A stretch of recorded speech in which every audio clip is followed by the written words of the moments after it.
آئیے اس جائزے میں 4 صدیوں پر محیط برطانوی سلطنت کے حیرت انگیز عروج اور زوال پر نظر ڈالتے ہیں۔ ایک وقت تھا جب سلطنت پر سورج نہیں ڈوبتا تھا، مگر آج صرف 14 سمندر پار علاقے باقی ہیں۔ حیرت کی بات ہے کہ 1 صدی قبل اس چھوٹے جزیرے کی دنیا کی 1/3 آبادی پر حکمرانی تھی۔ اس زبردست پھیلاؤ کی بنیاد دراصل ان 3 تجارتی اور شاہی ڈھانچوں پر تھی جو بتدریج تیار ہوئے۔ انگلینڈ تجارت میں کامیاب رہا، جبکہ اسکاٹ لینڈ کی ڈیرین اسکیم نے اسے بری طرح دیوالیہ کر دیا۔ اسی معاشی بحران کے بعد 1707 میں اسکاٹ لینڈ اور انگلینڈ نے مل کر گریٹ برٹن کی بنیاد رکھی۔ 18ویں صدی کی مسلسل فوجی فتوحات نے اس سلطنت کے نقشے میں تیزی سے نئے اور وسیع علاقے شامل کیے۔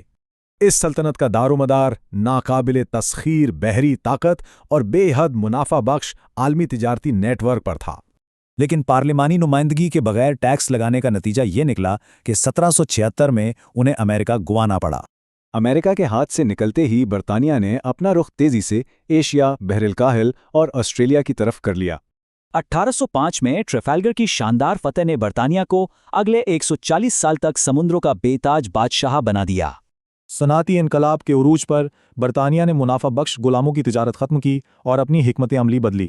ادھر ہندوستان میں 1857 کی بغاوت نے کارپوریٹ راج ختم کر کے براہ راست برطانوی حکومت کا راستہ ہموار کیا۔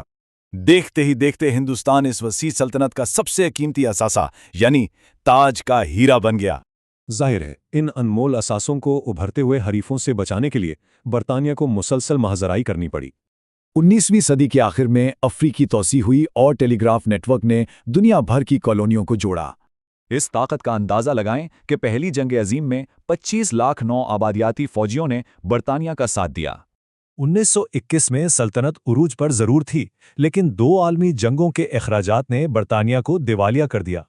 کالونیوں کا بوجھ اٹھانا ناممکن ہوا تو آزادی کی ایک تیز لہر چلی جسے ونڈ آف چینج کہا گیا۔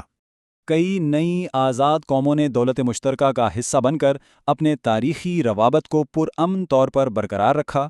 بالآخر 1997 میں ہانگ کانگ کا کنٹرول چین کے حوالے کرنا ہی اس عظیم برطانوی سلطنت کا علامتی اختتام تھا۔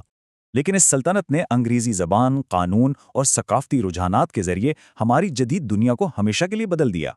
سوچنے کی بات ہے، کیا آج کا جدید برطانیہ خود اپنی 400 سالہ تاریخ کا آخری زندہ عکس ہے؟